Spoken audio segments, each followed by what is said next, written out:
वैसे आप सब, तो आज हम पढ़ेंगे मॉडर्न हिस्ट्री का क्वेश्चन। तो अगर आप TRE-4 एग्ज़ाम की तैयारी कर रहे हैं तो प्रीवियस ईयर क्वेश्चन का प्रैक्टिस करते रहिए। तो मॉडर्न हिस्ट्री का क्वेश्चन हम लोग कवर कर रहे थे, तो देखिएगा आज हम लोग मॉडर्न हिस्ट्री का क्वेश्चन लगभग कंप्लीट कर लेंगे। इसके बाद से पॉलिटी का क्वेश्चन शुरू करेंगे। तो देखिएगा आज का पहला क्वेश्चन है, भारत से अंग्रेजों के कदम उखाड़ने के लिए रेड शर्ट्स आंदोलन किसने प्रारंभ किया था? तो रेड शर्ट्स आंदोलन किसने प्रारंभ किया था? खान अब्दुल गफ्फार खान ने प्रारंभ किया था। इसका आंसर ऑप्शन ए हो जाएगा।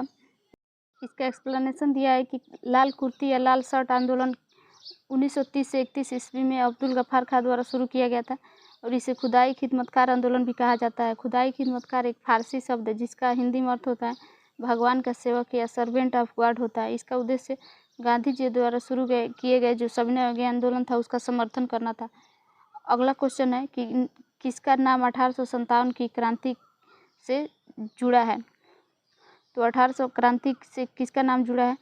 तात्या टोपे हो जाएंगे, क्योंकि भगत सिंह, तिलक और GK गोखले यानी गोपाल कृष्ण गोखले इनका नाम नहीं जुड़ा है 1857। इसका एक्सप्लेनेशन है कि तात्या टोपे थे जो 1814 से 59 ईस्वी को रामचंद्र पांडुरंग के नाम से भी जाना जाता है। यानी कि तात्या टोपे का दूसरा नाम क्या था? तो रामचंद्र पांडुरंग था। वह 1857 के भारतीय विद्रोह के प्रमुख नेता थे। इनका जन्म कहाँ हुआ था? तो ये ओला गांव में हुआ था, जहाँ से वे पेशवा दत्तक पुत्र नाना धोधो पंत और महाराज माधव सिंह के मित्र बन गए थे। 1851 ईस्वी में डलहौजी ने नाना को उनके पिता के पेंशन से वंचित कर दिया था। उधर तात्या टोपे पहले से ही ब्रिटिशों को अपना शत्रु मान चुके थे। दोनों ने मिलकर कानपुर में ईस्ट इंडिया कंपनी की भारतीय टुकड़ियों को जीतकर नाना साहब के आधिपत्य को स्थापित किया। तात्या स्वयं सेना के कमांडर इन चीफ बन गए थे। सैनिक अदालत में अप्रैल 1859 ईस्वी में फांसी दे दी गई थी। अगला क्वेश्चन है, राउंड टेबल कॉन्फ्रेंस के समय इंग्लैंड का प्रधानमंत्री कौन था? तो राउंड टेबल कॉन्फ्रेंस यानी गोलमेज सम्मेलन जिसको कहा जाता है, उस टाइम इंग्लैंड के प्रधानमंत्री रैमजे मैकडोनाल्ड थे। इसका आंसर ऑप्शन डी हो जाएगा। गोलमेज सम्मेलन कब हुआ था? तो गोलमेज सम्मेलन 3 हुए थे। पहला कब हुआ था? तो 1930 ईस्वी में शुरू हुआ था पहला गोलमेज सम्मेलन। दूसरा गोलमेज सम्मेलन कब हुआ था? तो दूसरा गोलमेज सम्मेलन 1931 ईस्वी में हुआ था और तीसरा गोलमेज सम्मेलन 1932 ईस्वी में हुआ था।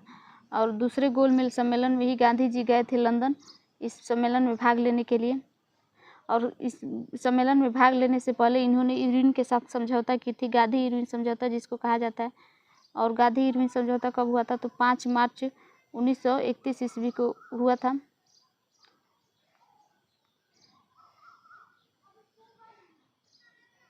इसका एक्सप्लेनेशन देखिएगा कि अंग्रेजी सरकार द्वारा भारत में संवैधानिक सुधारों पर चर्चा के लिए 1930 से 32 के बीच सम्मेलनों की एक श्रृंखला के तहत 3 गोलमेज सम्मेलन आयोजित किए गए थे। इन सम्मेलनों में मई 1930 में साइमन कमीशन द्वारा प्रस्तुत की गई रिपोर्ट के आधार पर संचालित किया गया था। इस समय जो भारत के वायसराय कौन थे? तो इरविन थे और प्रधानमंत्री रैमजे मैकडोनाल्ड थे। अगला क्वेश्चन है कि भारत की राजधानी जो कलकत्ता से दिल्ली कब बदली गई? तो इसका आंसर होगा 1912 ईस्वी में। ऑप्शन ए हो जाएगा। दिसंबर 1911 ईस्वी में ब्रिटिश सम्राट जो जॉर्ज पंचम था और महारानी मेरी के आगमन पर उनके स्वागत हेतु दिल्ली में एक दरबार का आयोजन किया गया था। दिल्ली में ही दिसंबर 1911 ईस्वी में सम्राट ने बंगाल विभाजन को रद्द करके साथ ही कलकत्ता की जगह दिल्ली को भारत की नई राजधानी बनाए जाने की घोषणा की। अगला क्वेश्चन है कि पीस इन इंडिया जो एक्ट है ब्रिटिश संसद द्वारा कब पारित किया गया था? तो पीस इन इंडिया एक्ट 1784 ईस्वी में पारित किया गया था। इसका आंसर ऑप्शन सी हो जाएगा। जो पीस इंडिया एक्ट था वो 1784 ईस्वी में पारित हुआ था। इसका मुख्य प्रावधान क्या था? तो कंपनी के जो नागरिक सैन्य और राजस्व मामलों को बनाए रखने के लिए बोर्ड ऑफ कंट्रोल की स्थापना की गई थी।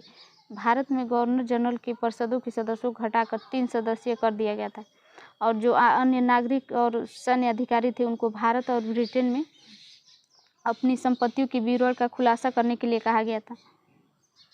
अगला क्वेश्चन है कि वंदे मातरम बंकिम चंद्र चटर्जी के कौन से उपन्यास का भाग था जिन्होंने लाखों भारतीयों को देशभक्ति के लिए प्रोत्साहित किया था? तो आनंद मठ था। इसका आंसर ऑप्शन सी हो जाएगा। आनंद मठ में ही इन्होंने वंदे मातरम का वर्णन किया था। वंदे मातरम जो गीत है बंकिम चंद्र चटर्जी की प्रसिद्ध आनंद मठ से लिया गया है। इस उपन्यास का कथनांक सन्यासी विद्रोह पर आधारित है और 1896 ईस्वी में कांग्रेस के जो कलकत्ता अधिवेशन हुआ था उसी में पहली बार गाया गया था।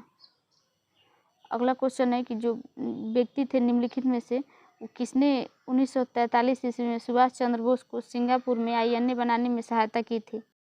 तो निम्नलिखित व्यक्तियों में से क्वेश्चन जैसे ऑप्शन में आता है तो इसको ध्यान दीजिएगा कि निम्नलिखित व्यक्तियों में से, तो जो ऑप्शन में दिया है उसी में से आंसर होगा। तो ऑप्शन बी हो जाएगा मोहन सिंह। इसका एक्सप्लेनेशन दिया है कि आज़ाद हिंद फौज का ख्याल सबसे पहले किसके दिमाग में आया था, तो मोहन सिंह के दिमाग में आया था। और ये ब्रिटेन की भारतीय सेना में अफसर थे। जब ब्रिटिश सेना पीछे हट रही थी तो मोहन सिंह जापानियों के साथ मिल गए और जापानियों से जो भारत के लोगों को बंदी बनाए थे, सब युद्ध में जो अंग्रेज साथ लेके गए थे अपने जो सैनिक थे उन सबको भारत के, तो उनको बंदी बना लिए थे सब वहीं पे जापान वाले। तो उनसे मिलकर मोहन सिंह ने उनको आज़ाद करा लिया और अपने में जो गठन बनाया था आज़ाद हिंद फौज का उसमें शामिल कर लिए। अगला क्वेश्चन है कि 1905 में जो बंगाल विभाजन हुआ था उसके समय भारत का वायसराय कौन था, तो कर्जन था। कब हुआ था बंगाल विभाजन, तो 1905 ईस्वी में हुआ था और उस समय वायसराय कौन था, तो कर्जन था।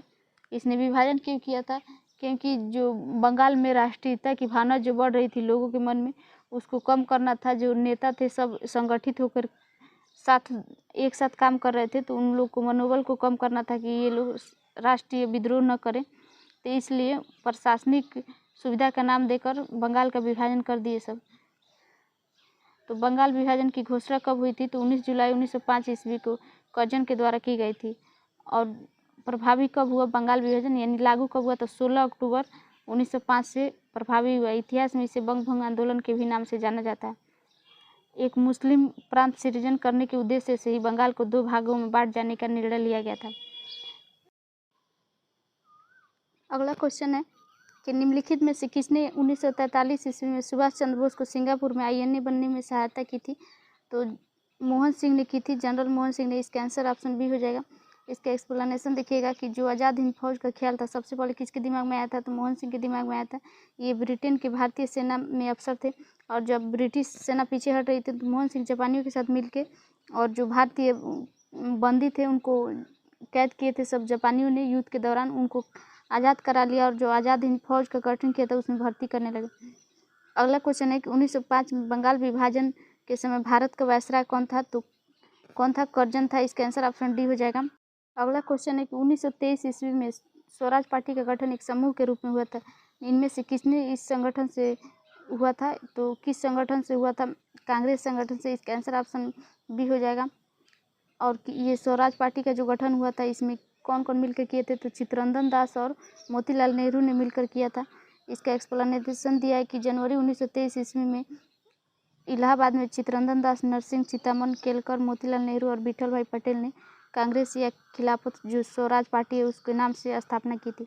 और इसके अध्यक्ष कौन बनाए गए थे, तो चित्तरंजन दास बनाए गए थे और सचिव मोतीलाल नेहरू बनाए गए थे।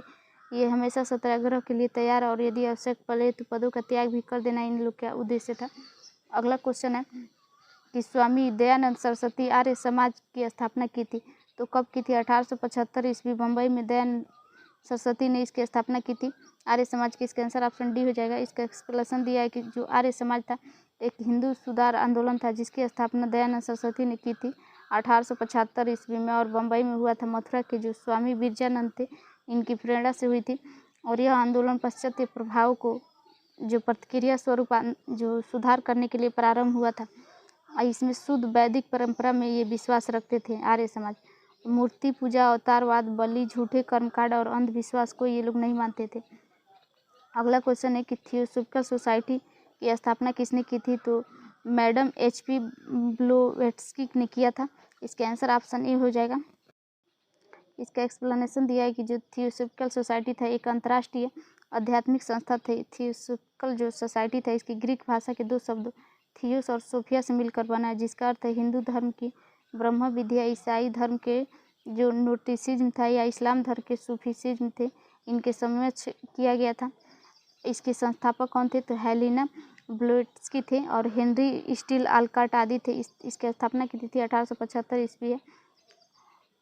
अगला क्वेश्चन है कि जो 1885 में भारतीय राष्ट्रीय कांग्रेस का प्रथम अधिवेशन हुआ था वो किस स्थान पर हुआ था, तो बम्बई में हुआ था। क्योंकि इसके पहले पूना में आयोजित होने वाला था लेकिन प्लेग बीमारी फैलने की वजह से बम्बई में हुआ था 1885 ईस्वी 28 दिसंबर को। इसमें कितने प्रतिनिधियों ने भाग लिया था, तो 72 प्रतिनिधियों ने भाग लिया था। और इसकी स्थापना किसने की थी, तो एम.यू. हुम ने की थी।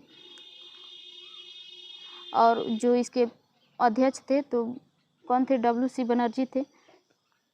इसका एक्सप्लेनेशन दिया है कि भारतीय राष्ट्रीय कांग्रेस की स्थापना 72 प्रतिनिधियों की उपस्थिति में 28 दिसंबर 1885 को बम्बई के गोकुलदास तेजपाल संस्कृत महाविद्यालय में हुई थी। इसके संस्थापक कौन थे, जो महासचिव भी थे, तो जनरल सेक्रेटरी ए. ह्यूम थे।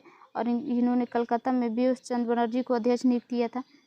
अगला क्वेश्चन है कि 1857 की जो क्रांति हुई थी उसका कहाँ से शुरू हुआ था, तो वह क्रांति कहाँ से शुरू हुआ था, मेरठ से शुरू हुआ था। इसका आंसर ऑप्शन बी हो जाएगा। 1857 का जो भारतीय विद्रोह था, इसमें प्रथम स्वतंत्रता संग्राम के नाम से और सिपाही विद्रोह और भारतीय विद्रोह के भी नाम से जाना जाता है। इसकी शुरुआत कब हुई थी, तो 10 मई 1857 ईस्वी को मेरठ से हुई थी। धीरे धीरे कानपुर, बरेली, झांसी, दिल्ली, अवध आदि स्थानों पर फैल गई।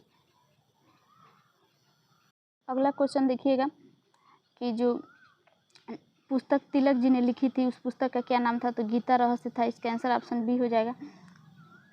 इसका एक्सप्लेनेशन दिया है कि गीता रहस्य नामक पुस्तक की रचना बाल गंगाधर तिलक ने की थी, मांडले जेल में ही। और उन्होंने श्रीमद् भागवत गीता के कर्मयोग की विस्तृत व्याख्या भी की। गांधी जी ने गीता रहस्य को पढ़कर कहा था कि गीता पर तिलक जी की यह टीका ही उनका शाश्वत स्मारक है। अगला क्वेश्चन है कि 8 अगस्त 1942 का भारतीय इतिहास में महत्वपूर्ण स्थान क्यों है, तो 8 अगस्त 1942 को ऐसे क्या हुआ था, भारत छोड़ो आंदोलन प्रस्ताव पारित हुआ था। इसका आंसर ऑप्शन सी हो जाएगा।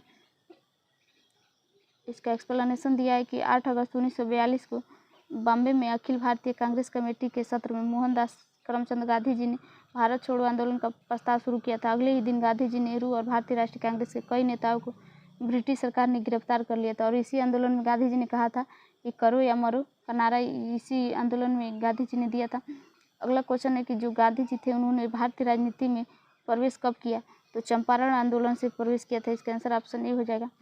इसका एक्सप्लेनेशन है कि जो चंपारण सत्याग्रह था 1917 ईस्वी में हुआ था, इसमें गांधी जी ने नेतृत्व किया था। इनका पहला सत्याग्रह आंदोलन था। इसे भारतीय स्वतंत्रता आंदोलन में ऐतिहासिक रूप से महत्वपूर्ण विद्रोह माना जाता है। यह ब्रिटिश औपनिवेशिक काल के दौरान भारतीय उपमहाद्वीप में बिहार के चंपारण जिले में हुआ था, जो एक किसान विद्रोह था। अगला क्वेश्चन है कि 1947 ईस्वी में भारतीय राष्ट्रीय कांग्रेस के अध्यक्ष कौन थे, तो जे.बी. कृपलानी थे। इसका आंसर ऑप्शन बी हो जाएगा। जो जे.बी. कृपलानी थे वो जो भारत आज़ाद हुआ था 1947 में, उस टाइम ये भारतीय राष्ट्रीय कांग्रेस के अध्यक्ष थे। ये 23 नवंबर 1946 को मेरठ अधिवेशन में भी अध्यक्ष बने थे और नवंबर 1947 तक ये अध्यक्ष रहे थे। इनके इस्तीफा देने के बाद डॉक्टर राजेंद्र प्रसाद अध्यक्ष बनाए गए थे। तो फ्रेंड्स, हम लोग का मॉडर्न हिस्ट्री का क्वेश्चन 540 क्वेश्चन हम लोग मॉडर्न हिस्ट्री का कवर किए हैं।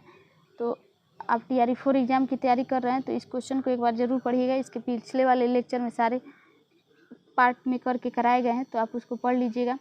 और इसके बाद से हम लोग जियोग्राफी का क्वेश्चन शुरू किए थे, तो उसमें 2 पार्ट अभी जियोग्राफी का हुआ है, तो इसके बाद से जियोग्राफी का क्वेश्चन कंप्लीट कर लेंगे हम लोग। और फिर सारे सब्जेक्ट एक एक करके कंप्लीट हो जाएगा। उसके बाद से हम लोग NCERT पढ़ेंगे बुक वाला। आप लोग का एक बार कंप्लीट रिवीजन होगा।